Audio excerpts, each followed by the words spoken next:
Welcome, everyone. We're so excited to have you joining us for our 2023 Harness Giving webinar series. We know that fundraising can be challenging, and that's why we've brought together some of the top experts in the field to speak on topics they know best. So whether you're a small grassroots organization or a large nonprofit, our webinars are designed to give you the tools you need to take your fundraising efforts to the next level. And the best part, our webinars are completely free and will be available on demand after they air live.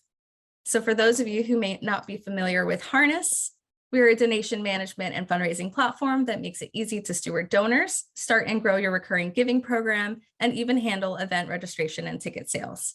Our platform is designed to make fundraising as simple and streamlined as possible, so you can focus on what really matters, making a positive impact in your community. So go ahead and grab a cup of coffee and get ready to learn from one of the best in the business. My name is Simone. I'm excited to be your host. Today's session is called The Disappearing Nonprofit Workforce, where Lynn Ruby from Ruby Marketing Agency will be sharing her 3 essential strategies smart CEOs must initiate in the next 90 days to fill their most critical talent gap. A little bit about Lynn. As CEO of the Ruby Marketing Agency, Lynn works with nonprofits, trade associations, and faith-based organizations to increase their membership base and online visibility by as much as 45%. She has spoken to thousands of audiences over the course of 20 years, explaining complicated technical and marketing concepts in ordinary, everyday language, excuse me, so they can make clear-minded decisions about what to implement in their organizations. She's often a featured speaker on the Nonprofit Show, a guest on Groupfinity podcast, and serves on the board of the Grammy-winning professional choir, the Phoenix Chorale. And hopefully after today, she'll be joining us again for the Harness webinar series. So without further ado, please join me in welcoming Lynn to the stage. Lynn, welcome. Hello there, Simone. It's awfully good to be here today, and welcome to everybody that I see here too. Simone is just awesome if you haven't figured it out already, employing these webinars together for you all. So yay to Simone and Harness Giving. This is awesome. We have today a very, very important topic, and it's something that I don't hear a lot of talk about, not only in the nonprofit world, but in the for-profit world as well. And it's actually something that's so critical to every single one of us in all aspects of our lives, whether that's professional or personal. And it's become my mission to share this with the world as much as I can, because it is so important and it is a challenge, but it's something that we can start to prepare for now. So I want to share this with you, and it's going to be in many respects eye-opening, and it's going to also involve a lot of statistics, so I hope that doesn't bog you down. But what I want to start with, first of all, is a little story about a couple by the name of Steve and Mary. I want to start with this story because it's easier to understand things when you can put them into personal perspectives. And so I want to share with you a story about Steve and Mary. So Steve and Mary were born sometime in the mid to late 1950s, and they were born into a middle-class family. They were both born into very large families because their parents had survived World War II. They had survived the Depression. And once World War II ended, Steve and Mary's parents, they went to work and things were looking great, and there was a lot of financial success available to everybody, and they went to work starting having children. In fact, Steve comes from a family of 6 brothers and sisters. Mary has 3 brothers in addition to herself. So they both came from very, very large families. And Steve and Mary were both the first ones in their families to go to college. So they went to college. Steve majored in finance, Mary majored in communications, and they met there at college, and they met in the Econ 101 class. And after college, they decided to get married. And they had what at the time was considered really a fancy wedding with lots of family and lots of friends and the whole white dress and the bridesmaids and everything. And they started their married life very optimistic and with a lot of potential in front of them. And in fact, both of them went to work. Steve went to work in finance and Mary went to work in communications, and they became what at the time was known as dual income, no kids. Does anybody remember that? Dinks is what they were called. And so they were able to bring in quite a bit of money for the time, were able to buy their own home, were able to be very financially successful, and were very fulfilled in their careers. They also wanted to have a family. So they did have one daughter and were very, very happy as a young family. And their daughter had a lot of prospects in front of her as well. And she was treated very well. She was a little princess. She had a wonderful childhood and a wonderful family life. So time goes on by and Steve and Mary get older and they finally decide to retire. And they are very well set financially. In fact, the generation, which obviously here, this is the baby boomer generation, has an average net household worth at this point of $1.2 million per household, $1.2 million per household. And the children of boomers, their daughter is set to inherit about $68 trillion by 2030. So this baby boomer generation has become the wealthiest generation in history. And this goes a long way to explaining where we are today with the talent shortage, with the workforce that's disappearing across the globe. So here's what we're going to cover today. I want to talk about how this happened and what the impact of that is on your mission. We're going to talk about a lot of statistics and make some sense of them. We're going to share some mistakes that I see nonprofits and other organizations making to address this issue. We're going to talk about some solutions and some first steps, and then we'll cover any of your questions at the end that we didn't cover throughout the process of the presentation. So let's get started with these statistics. Korn Ferry tells us that there will be a talent deficit of over 6 million Americans by 2025. That means there will be 6 million jobs that are unfilled at least by the year 2025. And this is not something that's unique just to the US. There is also going to be a global talent deficit of over 85 million people globally by 2028. And this is a function of what Mary and Steve did. Okay, we'll go over that a little bit more in a bit.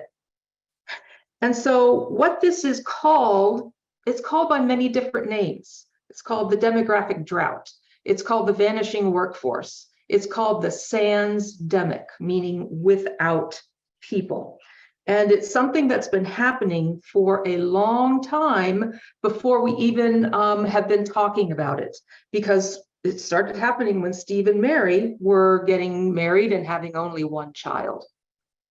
It's also something that you will not hear a lot of talk about in the press or in the media. And you'll hear snippets of it. You'll hear talk about a talent shortage. You'll hear talk about the talent crunch. You'll hear about jobs that, employers that are looking for jobs and can't fill them. However, nobody's talking about this big overriding issue that's behind all of this. So how did this happen?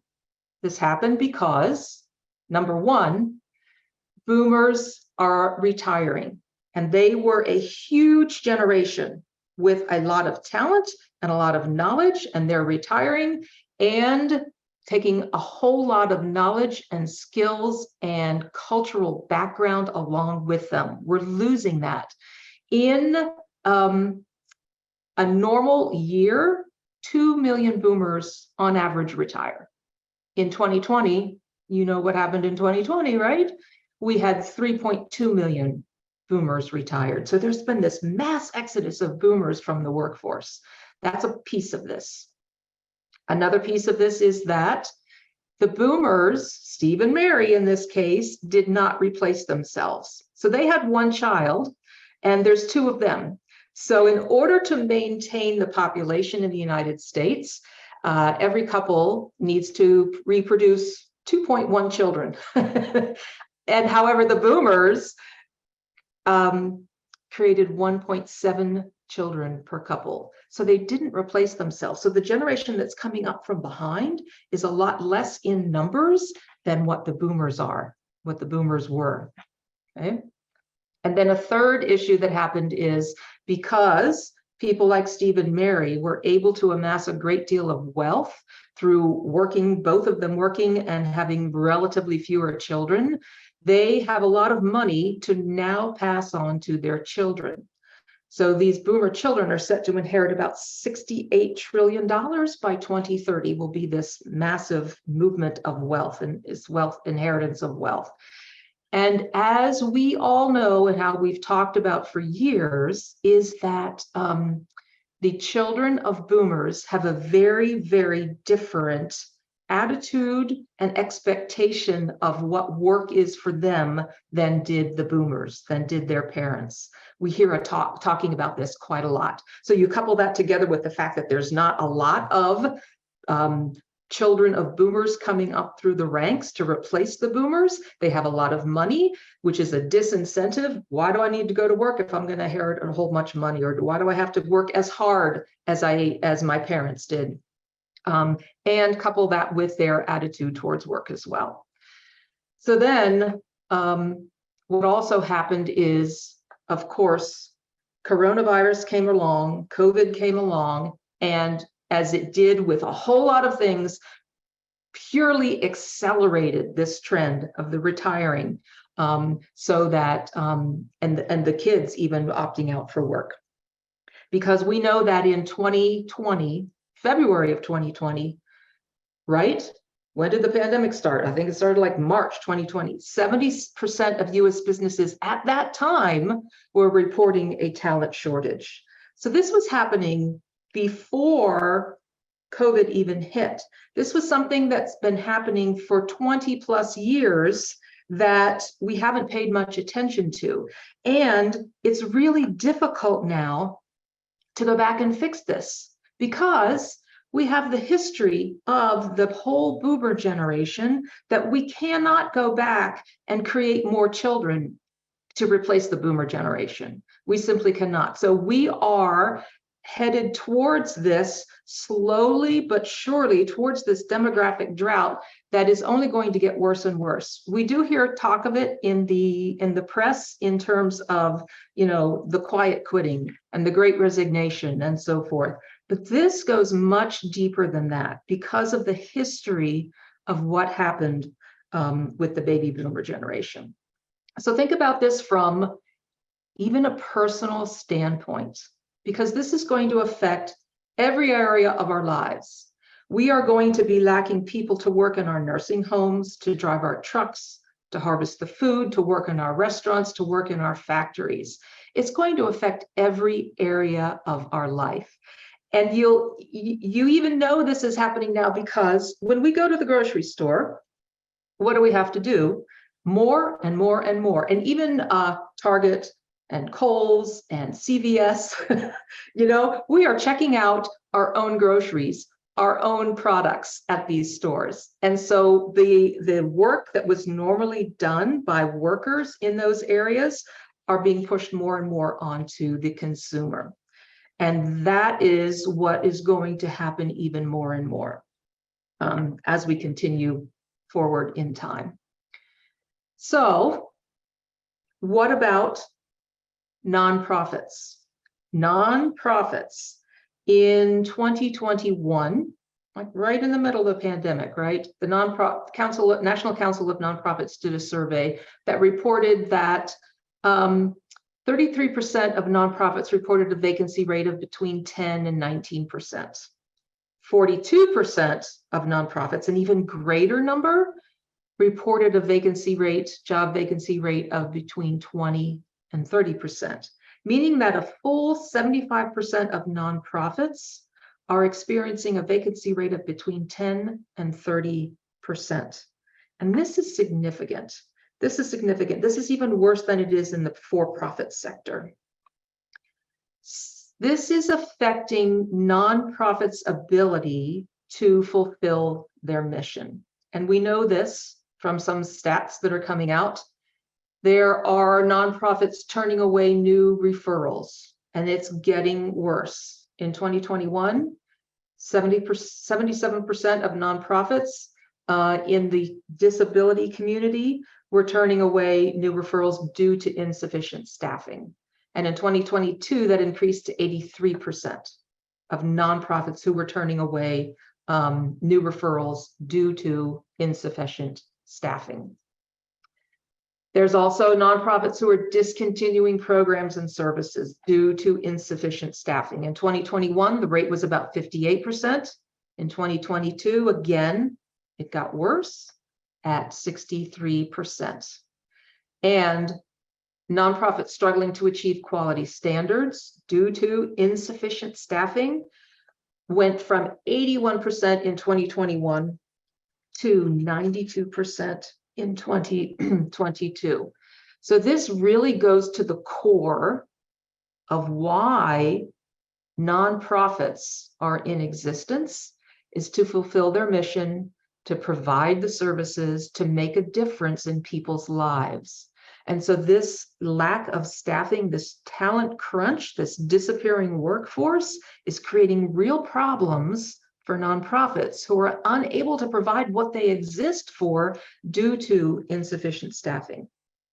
So this is something that, in my mind, is slow moving, right? Because it's not like COVID came along and was like, oh my gosh, we all understand what's happening, we got to do something now. This is a slow moving tsunami coming towards us that we need to get a handle on now. Let's talk about some warning signs, all right, that maybe this is what I see happening in nonprofits as well as for-profits. And see if any of these might apply to you. So if your leadership, your board, your staff is ignoring or not understanding the magnitude of this problem, if you're still talking in terms of, oh, this is the Great Resignation, this is quiet quitting, this is, the effects of COVID, and things will eventually get back to normal, that's not the case. And the story of Steve and Mary is why. So believing that this can wait, believing that this is temporary, is not a good sign that you're going to be well positioned to tackle this issue and be able to continue providing your mission and your services going forward in the long term. I want to share with you a perfect example of waiting and putting things off that's very prevalent in the media right now. You know what's happened with Southwest recently, right? So Southwest, which actually I'm a big fan of Southwest. It's my airline. I love flying Southwest. I'm starting to have a little doubts, but we're still sticking with them so far. Southwest put off and put off and put off and put off for 10 plus years updating their technology. They're scheduling technology for staff. They're scheduling technology for getting planes off the ground. And you saw what happened just a few weeks ago at the beginning of the year with the disaster that Southwest encountered. And it's because they kept thinking, oh, we don't have to worry about that. We can put a patch on our technology. We can, do a workaround. Oh, we can ask people to do this little something extra and it'll still work. We don't have to invest in our technology right now. It's working.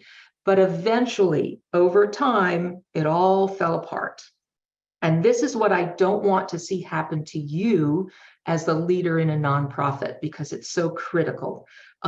Your services and your mission are so critical. So this is what we call technology debt.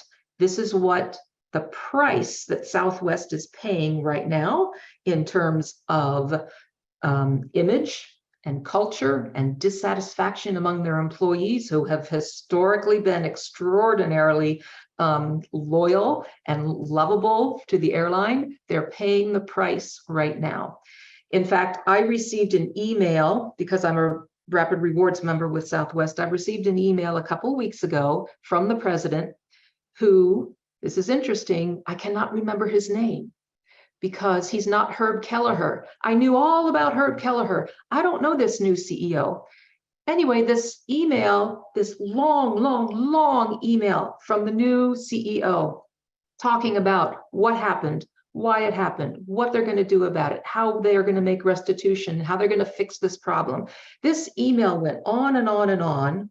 And I thought to myself, how much time and effort and agony went into writing that email, not only on his part, but on his marketing communications team's part.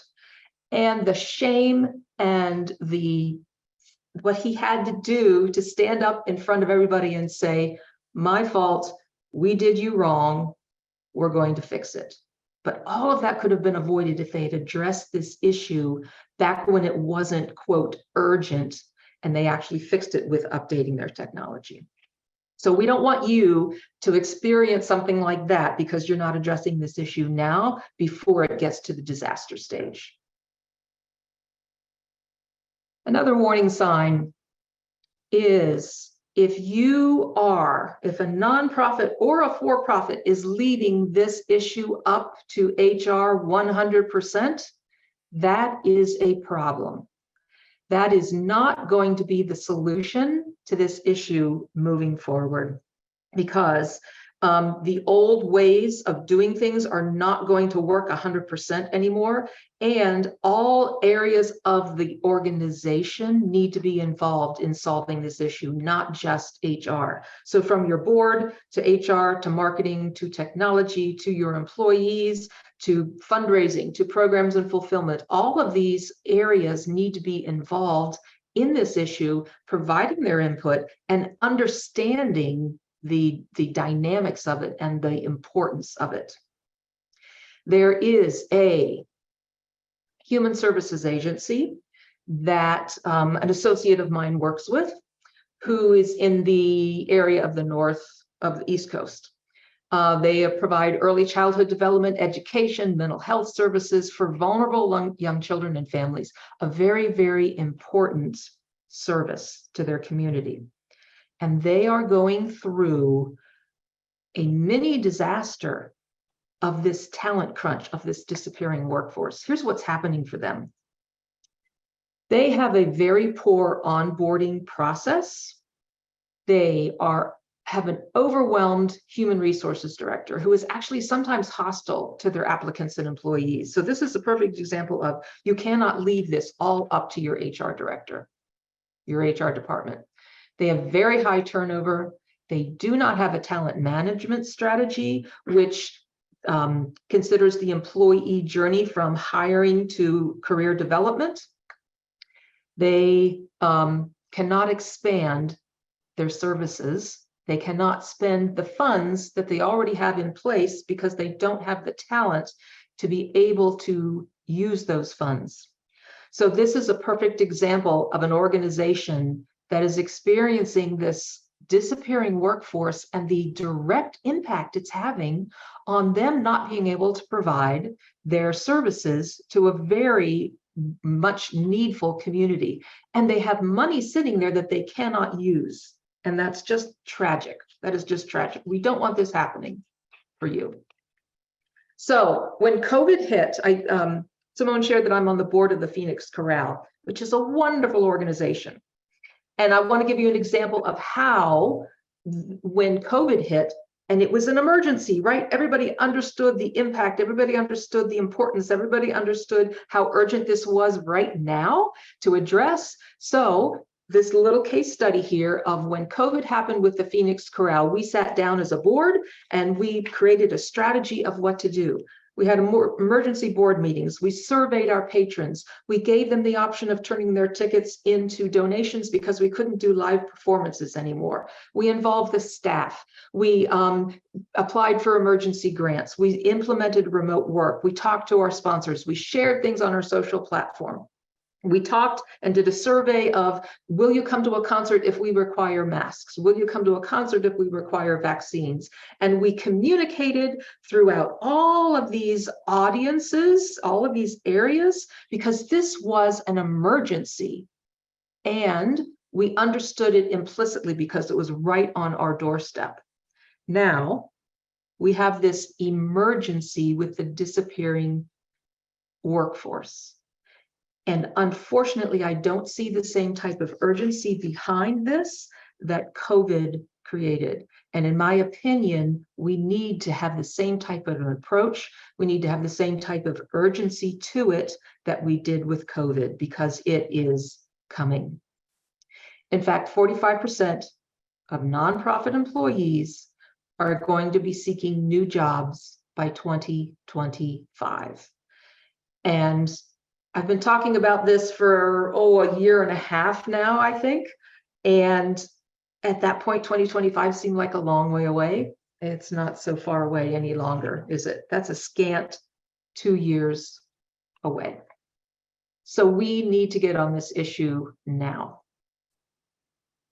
Here are some things that some nonprofits are doing that are a little bit outside the box. And so the American Council on Gift Annuities is using their team members to help recruit, not leaving it up just to HR. They're giving incentives to help with job searches, a referral bonus, gift cards, and other rewards for recruiting qualified candidates who are hired. The Catholic Charities Community Services have created a talent pool. So they bring in volunteers or part-time paid gigs in their organization with an eye towards who in there would be a great candidate for working full-time with us. How can we create a talent pool of people by having them volunteer and doing part-time work? And then we can say, hey, we see you have a passion, we see you have a heart for this mission. We would like to invite you to apply for a full-time position with us. Give Central, they are engaging new hires before day one. So they start it immediately as soon as the paperwork is signed. Email, text, video messages with details on the dress codes, a new employee checklist, new hire paperwork, getting them excited about joining the organization before they even step foot in the office or on the campus, which is just awesome. So these are some ideas that some organizations are doing. I want to give you some thoughts regarding what you can do right now, which I think is super critical, because we are going to be living what I call life below 2.1. Remember, 2.1 is the replacement rate if we want to keep our population just even. And right now, well, I think it's even lower than 1.7 right now, but we are experiencing life below 2.1. And the first thing is to create awareness within your organization. I have seen that organizations do not know that this is happening and that this is a long-term situation that they are going to be forced to deal with in one way or another. So everybody needs to know about this issue to get on board, everybody from the board members to your leadership, to your HR department, obviously, and all your employees need to understand the critical nature of this particular situation and how it's going to affect your ability to provide your services and fulfill your mission. Second is, we need to have a comprehensive and agile talent management strategy. And this is going to be different for every organization, and it's going to be something that will change over time for every organization. So creating a talent management strategy is critical. And provide what we call meaningful work. McKinsey tells us that when employees consider their work to be meaningful, they are 75% more committed to the organization, and they are 49% less likely to leave. So we want to focus on creating meaningful work for individuals. Nonprofits have a leg up on this, right? By definition, the work that your organization does is meaningful. And so making sure that your employees understand that and feel that what they are doing on an individual basis contributes to that meaningful work. And I want to share with you, okay, meaningful work. What is meaningful work? Okay, what exactly is that? So meaningful work is when we perceive our work as being worthwhile, important, or valuable. So this is, in my opinion, the umbrella that needs to cover everything that you're doing in a talent management strategy. And I will tell you that the corporate world, which many nonprofit employees look at as the grass is greener over there, I'm going to go over there and get a better job and get better pay, and I'm going to be happier. The corporate world is very, very bad at providing meaningful work for their employees. They are not going to be able to do it. And I believe that nonprofits have a head start on this aspect that's so important to so many people at this time. Now, this doesn't negate the need for competitive salaries, but it does commit people more to your organization who are also being paid fairly, and tends to keep them there as well. So don't forget this importance of meaningful work, and make sure that it's built into your talent management strategy, because the fact that you're a nonprofit may lead some to think, well, yeah, we provide meaningful work. We don't have to worry about that. We don't have to worry about explaining to our employees how their work is meaningful, how their work has value, how what they do makes a difference. We need to communicate to them again and again and again, and keep that in the forefront.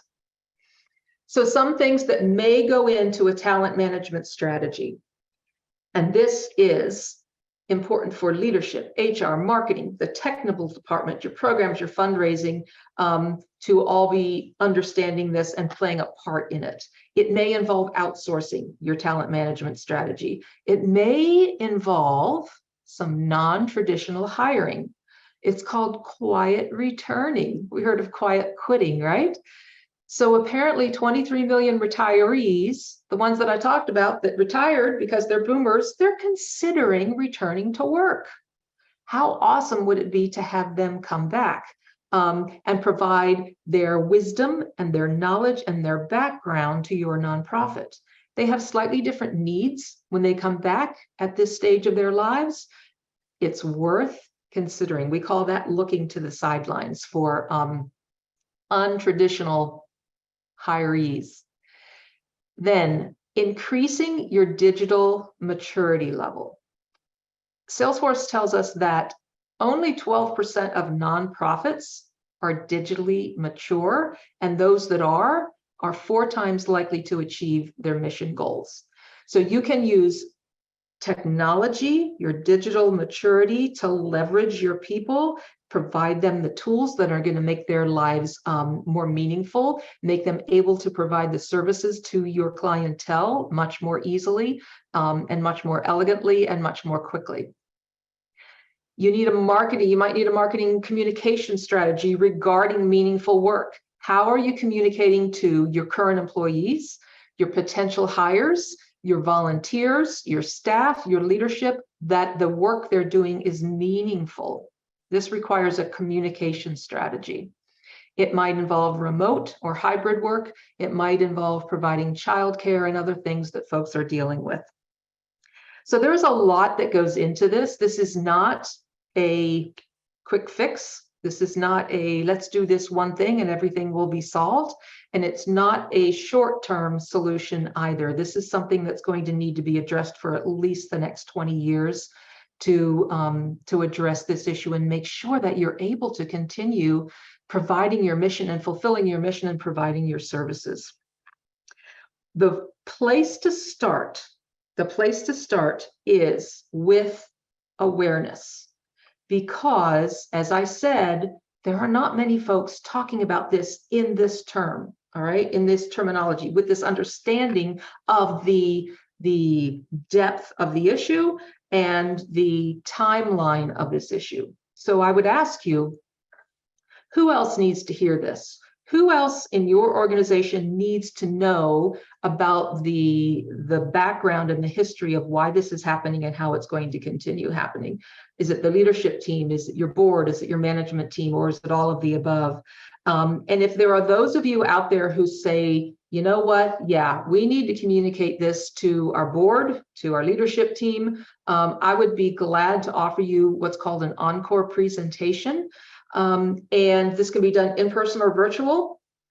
We can customize it to your particular area of nonprofit work, answer questions from your audience, and even go deeper into some of the statistics around why men are disappearing from the workforce, the effect of the opioid crisis on the workforce, the effect of the number of children of baby boomers still living at home. It's fascinating. It really is. And there's a lot more depth to this than what we've been able to have the time to present here. So I would, if you'd like to talk about how we can make that happen for your nonprofit, I'd be glad to talk to you about that. You can contact me at lynn@lynnruby.com, and we can talk about how to make that happen for you in the way that works for you. So I haven't had a chance to look at any questions yet, if we have any, but I'd like to talk about some questions at this point. If you've got some there, Simone, that you can share with us. I do. Thank you, everyone, for, I saw the introductions. I wasn't able to get to the beginning either, but yeah, so much information. I took over the screen. I do have Lynn's information as well, her contact information. So what I'm going to start with, if it's okay with everyone, is a few questions that came in at registration. So it looks like we have, I tried to, some were answered, but Susie asks how to motivate a non-compliant staff. So I know you talked about ways to, other nonprofits are, incentivizing or doing the referrals, but maybe if you have any, if you want to elaborate on that. And how to motivate can you say that again? A non-compliant staff. A non-compliant staff. Yes. So, this is obviously an HR issue. And in my opinion, however, and in the marketing world, I can equate it to that, is that motivation has to come from within the individual. There's really no way to externally motivate somebody. I would say, this requires a sit-down conversation with them as to what their issues are. There may be something personal that's happening at home. There might be something in their job situation with another individual that might be a situation that needs to be resolved. But hearing them out and accepting what they say and doing what is possible to resolve that issue. But in the end, in my opinion, if this is someone who's not motivated, isn't bought into the mission of the organization, that's not a passion of theirs, they may be somebody that is better placed elsewhere. We just had I work within an organization with their volunteer base. And one of the volunteers, I have to be careful what I say, hold on. One of the volunteers that is working in a particular area, they're not very skilled in that particular area. And what we determined was it's not helping the mission of that particular volunteer area. In fact, it's being a detriment to it. So what we have done is identified a potential area where this same because we don't want to give volunteers, we don't want them to go away. We want them to use their skills in the best way possible. And it may be that this is simply a wrong skills set match. So we've gone to this individual and we haven't said, you're terrible at this. We don't want you on this team anymore. What we have said is, you know what? We have this other team over here that really needs your help. Would you be willing to go over there and work? Because we think you would be great at that particular area. So this may be a case of a mismatch of skills to the things that you're asking them to do, or it may be that there's just no way to motivate them internally, but other than them doing it themselves. So that's what I would do, is just have that honest conversation with them. Yikes. Well, that's good advice. We have a question from Alexandria. She says, what are some creative ways to find staff? I know you talked about those incentivized, but do you have any other Yes. create space. Yes. So I alluded to this a little bit. There is a stop looking in the same old places. So there are I call this looking to the sidelines. There are, you go to the job boards and there's the people who are looking for jobs. There are, both at the upper end and the lower end of the age range, those people who are on the sidelines. They're not on the job boards looking for jobs because they're not really looking. But if they were approached, they might be willing to consider it if the situation was right. So there's the retirees that are looking for jobs, but they're not really necessarily on the job boards because they're not looking for a full-time job to build their career. They're looking for meaningful work. And so there's some programs with AARP that provide this type of service, that provide these recent retirees with ways to get back into the workforce. You might want to partner with them. And then on the lower end of the scale too, there are a lot of younger individuals who are not necessarily looking because they're just not ready, or they're still living at home with mom and dad and they're okay financially. You've heard about all these children of baby boomers who are living at home. They have lots of money and they're buying luxury products. They too are looking for meaningful work. There's an organization called, I think it's cogenerate.org, that matches individuals at both of these spectrums with potential job opportunities. So I would say look to the sidelines and find those organizations that are rife with those who are not on the job boards, because that's where you'll just find the ones who are out there looking. But there are a lot of people who are not looking. They're not included in the statistics, but if the situation was right, they could be enticed back into the job force. Yeah, I think that's an awesome answer. Can I just give a shout out to Rhonda for saying the nicest thing I've ever seen in our chat?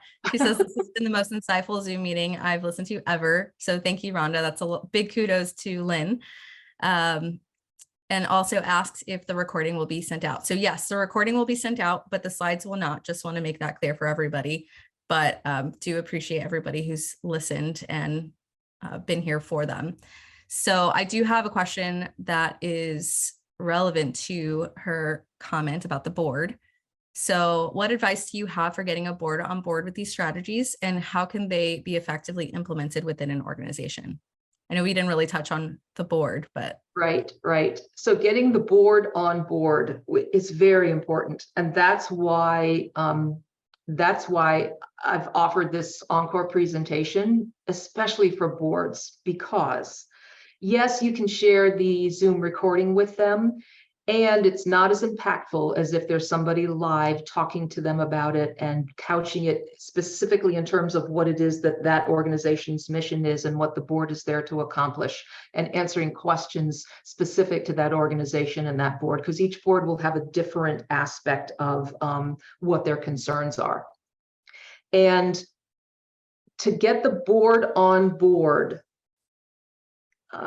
because I think boards intuitively understand that, yeah, we've got a staffing problem.